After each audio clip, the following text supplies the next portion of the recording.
नमस्कार, मंडल news bulletin में आपका स्वागत है। आइए पेश करते हैं आज के कुछ प्रमुख व मुख्य समाचार। अब तक यदि आपने मंडल न्यूज के इस चैनल को लाइक व सब्सक्राइब नहीं किया है तो जल्द से जल्द इस चैनल को लाइक व सब्सक्राइब जरूर कर दें।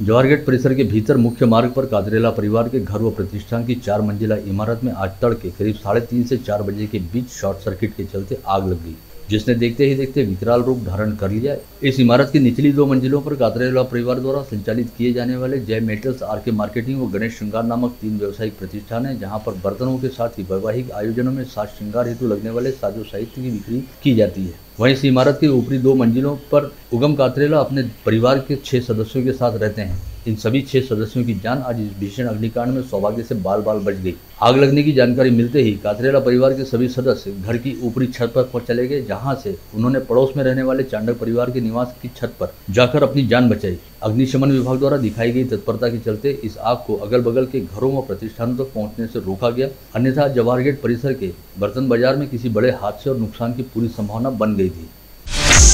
आग लगने की सूचना मिलने के तुरंत बाद दमकल दस्ता मौके पर पहुंचा और निचली मंजिल पर पानी की तेज बौछारें मारते हुए आग को बुझाने का काम शुरू किया गया। इस समय तक अग्निकांड की सूचना मिलने पर महावितरण द्वारा पूरे परिसर की विद्युत आपूर्ति को बंद कर दिया गया था। यह आग इतनी अधिक भीषण थी कि इसके ताप से पिघलकर दुकान के भीतर रखे सभी बर्तन गल गए और स्लैब की छड़ें भी झुक गई। निचली मंजिल पर लगी आग ऊपरी मंजिल पर पहुंचते ही कातेला परिवार के घर में रखे 5 गैस सिलेंडर एक के बाद एक धमाके के साथ फट गए और पूरा परिसर विस्फोट की आवाज से दहल गया। घटना की जानकारी सुबह 6-6:30 बजे के आसपास मिलते ही जिला पालक मंत्री यशोमती ठाकुर तुरंत एक्शन में आई और उन्होंने तहसील प्रशासन सहित मनपा प्रशासन को तत्काल मौके पर पहुंचने का निर्देश जारी किया, जिसके बाद तहसीलदार संतोष काकड़े दलबल सहित मौके पर पहुंचे। वहीं इस समय तक पूर्व महापौर विलास इंगोले तथा पूर्व पार्षद प्रणीत सोनी भी घटनास्थल पर पहुंच चुके थे। अब विदर्भ क्षेत्र में मानसून पूरी तरह से सक्रिय हो गया है। आज सुबह शहर में चारों ओर झमाझम बारिश हुई, जो करीब 1 से सवा घंटे तक चलती रही। इस बारिश के चलते पारा तेजी से नीचे लुढ़का और वातावरण काफी हद तक सर्द हो गया। मानसून की इस पहली बारिश ने शहर में महानगर पालिका द्वारा मानसून पूर्व कामों को लेकर किए गए दावों की पोल भी खोल दी, क्योंकि महज 1 से सवा घंटे तक चली इस बारिश की वजह से शहर में कई स्थानों पर जल जमाव वाली स्थिति बन गई। वहीं मानसून का आगमन होते ही झमाझम बारिश होने के चलते अब तक चिंतित दिखाई दे रहे किसानों में हर्ष व आनंद का माहौल देखा जा रहा है। कृषि उत्पन्न बाजार समिति के मार्केट यार्ड में हमेशा ही बारिश के मौसम दौरान खुले में रखे जाने वाले किसानों का अनाज बड़े पैमाने पर भीग जाता है, जिसकी वजह से किसानों का हर हाल में काफी नुकसान होता है। ऐसे में प्रतिवर्ष फसल मंडी में लाई जाने वाली किसानों की उपज को सुरक्षित रखने हेतु शेड की सुविधा उपलब्ध कराए जाने और मंडी परिसर में पहले से बनाकर तैयार किए गए शेड में व्यापारियों की बजाय किसानों का माल रखे जाने की बातें तो की जाती हैं, लेकिन ऐसा होता कभी नहीं है, जिसकी वजह से प्रतिवर्ष किसानों का अनाज भीगता है और उनका नुकसान होता है। कुछ ऐसी ही स्थिति फसल मंडी में आज सुबह भी दिखाई दी, जब सुबह 11 बजे के आसपास अचानक ही समूचे शहर में मूसलाधार बारिश शुरू हुई, जिसकी वजह से मंडी परिसर के भीतर खुले में रखा गया अनाज पूरी तरह से भीग गया। ऐसे में किसानों के हितों को लेकर बड़े बड़े दावे करने वाले मंडी प्रशासन की असलियत एक बार फिर उजागर हो गई, जिसे लेकर किसानों में काफी रोष व संताप देखा जा रहा है। इस पूरे मामले को लेकर अपनी प्रतिक्रिया देते हुए प्रहार जनशक्ति पार्टी के पदाधिकारी रोशन देशमुख द्वारा कहा गया कि इससे पहले प्रहार संगठन द्वारा मंडी प्रशासन को अनेकों बार किसानों की उपज को रखने हेतु शेड की व्यवस्था करने के लिए कहा जा चुका है, लेकिन मंडी प्रशासन द्वारा इस ओर ध्यान नहीं दिया जा रहा। ऐसे में मंडी प्रशासन को प्रहार के स्टाइल में सबक सिखाया जाएगा। मौसम विभाग द्वारा अगले 3 दिनों के दौरान समूचे राज्य में तेज व मूसलाधार बारिश होने का अनुमान जताया गया है। साथ ही राज्य के 15 जिलों के लिए येलो अलर्ट भी जारी किया गया है। मौसम विभाग द्वारा जारी किए गए येलो अलर्ट में विदर्भ क्षेत्र के अमरावती, अकोला, यवतमाल, वाशिम, बुलढाना, नागपुर, वर्धा तथा भंडारा जिले सहित 15 जिलों का समावेश है, जहां पर आगामी 21 जून तक मूसलाधार बारिश हो सकती है। राज्यसभा सदस्य निर्वाचित होते ही भारतीय जनता पार्टी के सांसद अनिल बोंडे ने प्रभावी तरीके से अपना काम करना शुरू कर दिया है, जिसके तहत आज उन्होंने केंद्रीय रेलवे मंत्री अश्विनी वैष्णव से मुलाकात करते हुए अमरावती क्षेत्र के नागरिकों तथा विद्यार्थियों की सुविधा के मद्देनजर अमरावती से पुणे वाया कल्याण व पनवेल ट्रेन शुरू करने की मांग की। सांसद बोंडे की मांग पर रेल मंत्री अश्विनी वैष्णव ने सकारात्मक प्रतिसाद दिया है। गत रोज अकोला में मीडिया के साथ बातचीत करते हुए राज्य मंत्री बच्चू कडू ने कहा कि राज्यसभा चुनाव के बाद यद्यपि मुख्यमंत्री उद्धव ठाकरे थोड़े नाराज हैं, लेकिन नेताओं की नाराजगी थोड़ी देर के लिए ही होती है, अतः इसे बहुत अधिक गंभीरता से नहीं लेना होता। राज्यसभा चुनाव के नतीजों को पीछे छोड़कर महाविकास आघाड़ी के मुखिया के तौर पर सीएम उद्धव ठाकरे अब विधान परिषद के चुनाव की तैयारी में जुट गए हैं। इसके साथ ही राज्य मंत्री बच्चू कडू ने यह भी विश्वास जताया कि विधान परिषद के चुनावी नतीजे महाविकास आघाड़ी के पक्ष में ही रहेंगे। जिला प्रशासन एवं अपेक्षा होमियो सोसाइटी के समन्वय से कोविड पश्चात परिस्थिति में शिक्षा एवं बाल अधिकारों का संरक्षण विषय पर सलाह मशविरा करने हेतु जिलाधीश कार्यालय में एक बैठक आयोजित की गई थी। इस बैठक की अध्यक्षता करते हुए जिलाधीश पवनीत कौर ने कहा कि कोविड संक्रमण काल के दौरान व बाद में पैदा हुई बच्चों की समस्याओं के साथ ही पढ़ाई लिखाई में होने वाली दिक्कतों को दूर करने की दृष्टि से ठोस कदम उठाए जाने चाहिए और कृतिशील नियोजन भी किया जाना चाहिए। त्यांनी जाऊन शाळांमध्ये गेली होती, कारण की शाळा निहाय तुम्ही घेणे खूप अवघड आहे सर्व मुलांना घेणे। तो choose one teacher from every जिल्हा परिषद स्कूल, प्रेफरेबली लेडी टीचर, आणि ते सर्व टीचर्सचे तालुकास्तरीय वर्कशॉप जसं एनजीओ किंवा कोणाला पण बोलू शकतो जे चाइल्ड अब्यूज मध्ये एक्सपर्ट आहे। सेंसिटाइजेशन से क्या होता है, हमें ऐसे लगता है कि सिर्फ भाषण वगैरह ऐसा नहीं है, लोगों को पता चलता है चीजें।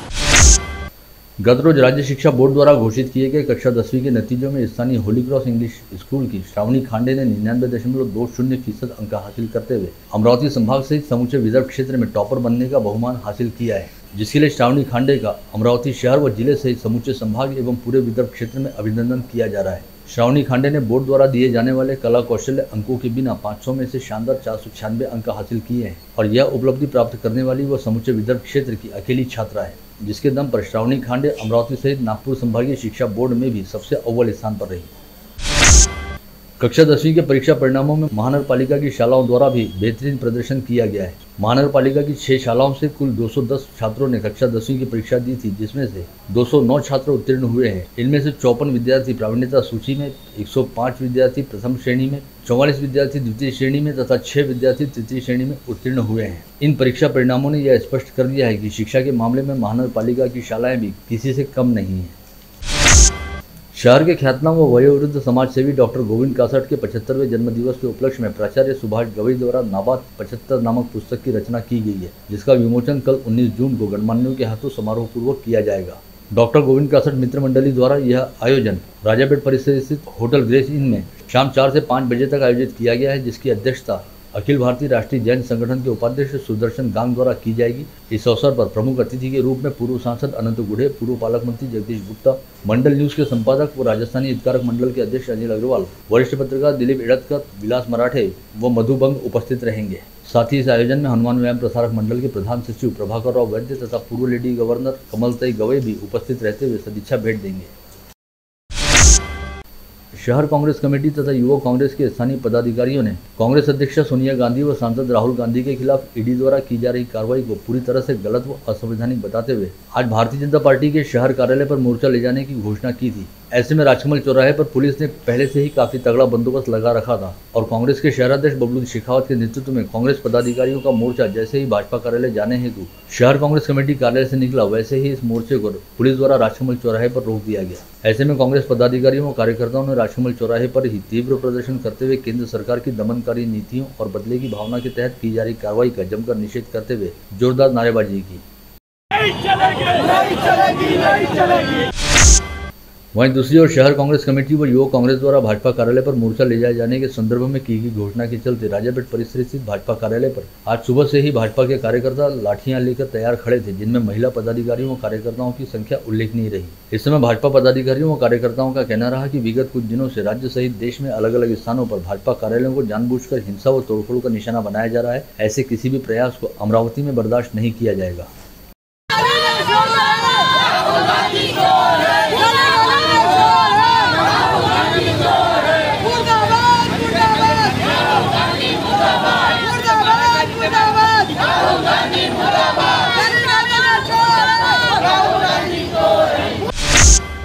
शिवसेना के जिला प्रमुख दिनेश बूब तथा पूर्व जिला प्रमुख सुधीर सूर्यवंशी ने जिले की सांसद नवनीत राणा पर अकार्यक्षमता का आरोप लगाते हुए काचीगुड़ा एक्सप्रेस का पुराना मार्ग कायम रखने की मांग उठाई, जिसके लिए कल रविवार से दिनेश बूब के नेतृत्व में जन जागृति अभियान शुरू किया जाएगा, जिसके तहत आदिवासी बहुल मेलघाट क्षेत्र में रहने वाले आदिवासियों पर हो रहे अन्याय को लेकर जन जागृति की जाएगी। ऐसी जानकारी आज दिनेश बूब व सुधीर सूर्यवंशी द्वारा यहाँ बुलाई गई पत्रवार्ता में दी गई।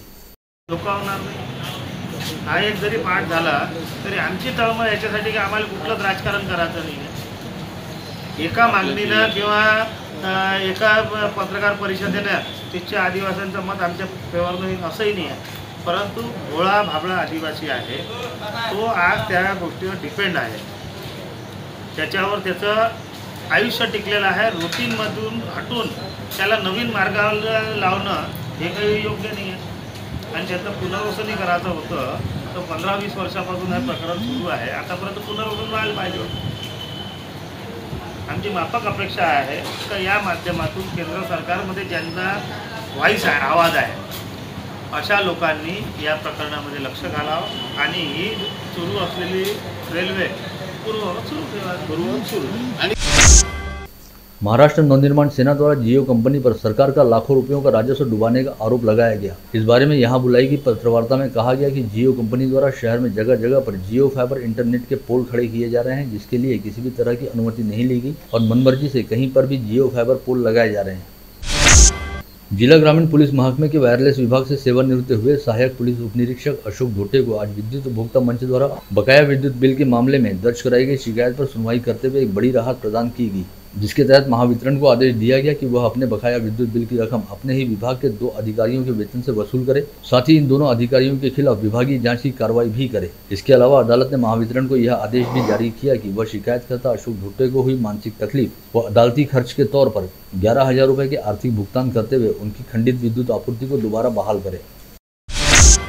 गत रोज घोषित कक्षा 10वीं के परीक्षा परिणाम में पेस इंस्टीट्यूट से मार्गदर्शन प्राप्त करने वाले छात्र छात्राओं ने शानदार अंक हासिल करने के साथ ही उल्लेखनीय सफलता प्राप्त की। ऐसे में नतीजों की घोषणा होते ही पेस इंस्टीट्यूट के सभी सफल छात्र छात्राओं का इंस्टीट्यूट की संचालिका माधुरी ढवले द्वारा भावपूर्ण सत्कार किया गया। विगत 24 घंटे के दौरान अमरावती जिले में 2 लोग कोविड संक्रमित पाए गए हैं। इसके साथ ही जिले में एक्टिव पॉजिटिव मरीजों की संख्या बढ़कर 21 हो गई है, जिनमें मनपा क्षेत्र के 7 तथा ग्रामीण क्षेत्र के 14 मरीजों का समावेश है। इन सभी मरीजों को होम आइसोलेशन में रखा गया है। दरियापुर शहर सहित जिले के विभिन्न क्षेत्रों में विगत कई दिनों से गौवंश तस्करी के मामले लगातार सामने आ रहे हैं। इसी श्रृंखला में गत रोज दरियापुर शहर में बजरंग दल के कार्यकर्ताओं व कुछ नागरिकों ने संदेह होने पर 2 मिनी ट्रकों को रुकवाया, जिनकी पड़ताल करने पर पाया गया कि इन वाहनों में कुल 18 गौवंश जानवरों को बड़ी बेरहमी के साथ ठूंस कर लादा गया है। पश्चात इन सभी जानवरों को दोनों वाहनों से नीचे उतारते हुए उन्हें गोरक्षण में भिजवाया गया। वहीं इस दौरान नागरिकों की संतप्त भीड़ ने पकड़े गए 2 वाहनों में से एक मिनी ट्रक को आग के हवाले कर दिया, जिसकी जानकारी मिलते ही पुलिस सहित अग्निशमन विभाग के कर्मी तुरंत मौके पर पहुंचे और ट्रक में लगी आग को बुझाया गया। मूर्तियापुर तहसील के बुरगांव मंजू पुलिस थाना क्षेत्र के काटेपूर्णा नदी के पुल का निर्माण कार्य जारी था। इस दौरान अचानक नदी में बाढ़ आ जाने की वजह से वहां काम करने वाला जेसीबी पोकलैंड नदी में पलटी खा गया और पोकलैंड में सवार 4 मजदूर नदी में फंस गए, जिसकी सूचना मिलते ही रेस्क्यू टीम ने लगातार 6 घंटे तक ऑपरेशन चलाकर नदी में फंसे 3 मजदूरों को सकुशल बाहर निकाला। वहीं बिहार के रहने वाले सचिन कुमार प्रसाद नामक 18 वर्षीय मजदूर की कीचड़ में जेसीबी मशीन के नीचे दब जाने की वजह से मौत हो गई। अमरावती परिक्षेत्र के विशेष पुलिस महानिरीक्षक चंद्रकिशोर मीणा के नाम पर एक पुलिस निरीक्षक व सहायक पुलिस निरीक्षक से रुपए की मांग कर लाखों रुपए हजम करने की सनसनीखेज घटना अकोला जिले के अकोट शहर में उजागर हुई है। इस मामले में खुद आईजी मीणा द्वारा उनके नाम पर रकम वसूली करने वाले पत्रकार की जांच की गई। फिलहाल इस मामले में किसी तरह का कोई अपराध दर्ज नहीं किया गया है, परंतु मामले की जाँच IPS अधिकारी रितु खोखर द्वारा की जा रही है। पिछले 2 वर्षों से डीएपी खाद का उत्पादन नहीं करने वाली एक प्रसिद्ध कंपनी के नाम का दुरुपयोग कर रेती व गिट्टी मिक्स रहने वाला खाद डीएपी के रूप में बेचने का गोरख धंधा चांदूर बाजार तहसील में जारी था, जिसकी जानकारी मिलते ही कृषि विभाग ने बीती रात छापा मारते हुए एक किसान के पास से यह डीएपी खाद बरामद की और इस किसान के खिलाफ पुलिस थाने में शिकायत दर्ज कराई गई। गाड़गीनगर पुलिस थाना क्षेत्र के बलगांव रोड पर ST कॉलोनी के पास बारिश के समय महावितरण की खुली डीपी से करंट लगने के कारण एक गाय की मौत हो गई। गाय मालिक अब्दुल रहीम अब्दुल रशीद ने महावितरण की लापरवाही के कारण हादसा घटित होने का आरोप लगाते हुए क्षतिपूर्ति मुआवजे की मांग की है। दवा के रिएक्शन के कारण तबीयत बिगड़ जाने के चलते मरीज को बचाने का प्रलोभन देकर हैदराबाद के ठगबाज ने चांदूर बाजार के संकेत अढ़ाव को 99,000 रुपये से ठग लिया। वागाटोह के जंगल में गोविंदा गायन नामक पशुपालक की लाश दिखाई दी। यह व्यक्ति विगत 2 दिनों से लापता था, जिसकी लाश विगत गुरुवार को बरामद हुई है। किसी वन्य प्राणी द्वारा इस पशुपालक को नोच खाया गया, जिसके कारण उसकी मौत हो गई, ऐसा प्राथमिक अनुमान है। गाड़गीनगर पुलिस थाना क्षेत्र के चांगापुर फाटे के पास देशी शराब की अवैध तरीके से तस्करी की जा रही है। ऐसी गुप्त जानकारी मिलने पर गाड़गीनगर पुलिस ने सवारी गाड़ी पकड़ी, जिसमें से 1,17,000 रुपये मूल्य की देशी शराब बरामद हुई। पुलिस ने इस मामले में 3 आरोपियों को गिरफ्तार किया है। फ्रेजरपुर पुलिस थाना क्षेत्र अंतर्गत वेंकैयापुरा निवासी सुरेश लाइवर नामक 3 वर्षीय व्यक्ति मजदूरी का काम किया करता था और विगत 15 दिनों से अस्थमा की बीमारी के कारण PDMC अस्पताल में भर्ती था, परंतु इलाज जारी रहने के दौरान ही वह अस्पताल से घर चला आया और बीमारी से परेशान होकर घर के छत में लगे लोहे के एंगल से साड़ी बांधकर खुद को फांसी लगाकर आत्महत्या कर ली। गाड़गेनगर पुलिस थाना क्षेत्र अंतर्गत विलासनगर निवासी एक युवक ने अपने ससुरालियों द्वारा की जा रही प्रताड़ना से तंग आकर आत्महत्या कर ली। मृतक युवक के पिता अशोक तायवाड़े की शिकायत पर गाड़गेनगर पुलिस ने मृत युवक की पत्नी समेत ससुराल के 4 लोगों के खिलाफ आत्महत्या हेतु प्रेरित करने की विभिन्न धाराओं के तहत अपराध दर्ज करते हुए आगे की कार्रवाई शुरू की है। फुलटेन इंडिया क्रेडिट कंपनी के जितेंद्र गंजाम द्वारा वरुड पुलिस थाने में दी गई शिकायत में कहा गया कि कंपनी में चांदूर बाजार निवासी Ritesh Pandey group collection officer के तौर पर कार्यरत था, जिसने लोगों से संकलित किए गए 86,530 रुपये कंपनी में जमा नहीं कराए और अपना मोबाइल भी बंद कर दिया है। शिकायत मिलने के बाद पुलिस ने आरोपी के खिलाफ विभिन्न धाराओं के तहत अपराध दर्ज करते हुए कार्रवाई शुरू की है। अमरावती दरियापुर मार्ग पर तेज गति से जा रही कार पंक्चर की दुकान में जा घुसी। यह हादसा शुक्रवार की शाम 5:30 बजे के आसपास घटित हुआ। इस हादसे में 2 लोग गंभीर रूप से घायल हो गए, जिनका अमरावती के जिला सामान्य अस्पताल में इलाज चल रहा है। मुर्शी पुलिस थाना क्षेत्र के विवेकानंद कॉलोनी में चल रहे जुआ अड्डे पर ग्रामीण अपराध शाखा पुलिस की टीम ने छापा मारते हुए 8 जुआरियों को गिरफ्तार किया और करीब 97,000 रुपये का माल बरामद किया। विगत 24 घंटे के दौरान अमरावती शहर पुलिस आयुक्तालय क्षेत्र अंतर्गत राजापेट, फ्रेजरपुरा, गाड़गेनगर व खोलापुरी गेट पुलिस थाना क्षेत्र में 5 स्थानों पर चोरी की घटनाएं उजागर हुई हैं, जिनमें अज्ञात चोरों द्वारा नगद राशि सहित लाखों रुपए के माल पर हाथ साफ कर दिया गया। कांग्रेस सांसद राहुल गांधी को पूछताछ के लिए विगत 3 दिनों से ईडी कार्यालय बुलाकर परेशान किए जाने के खिलाफ युवक कांग्रेस के पदाधिकारियों ने केंद्र सरकार के विरोध में मशाल रैली निकालकर विरोध प्रदर्शन किया था। कानून तोड़कर बिना अनुमति के रैली निकालने के चलते सिटी कोतवाली पुलिस थाने में करीब 37 युवक कांग्रेस के पदाधिकारियों और कार्यकर्ताओं के खिलाफ अपराध दर्ज करते हुए कार्रवाई करनी शुरू की गई है। आप देख रहे थे मंडल न्यूज बुलेटिन। हमारे चैनल को लाइक करें, शेयर करें और हाँ, सब्सक्राइब करना ना भूलें। कल होगी आपसे फिर मुलाकात, तब तक के लिए धन्यवाद।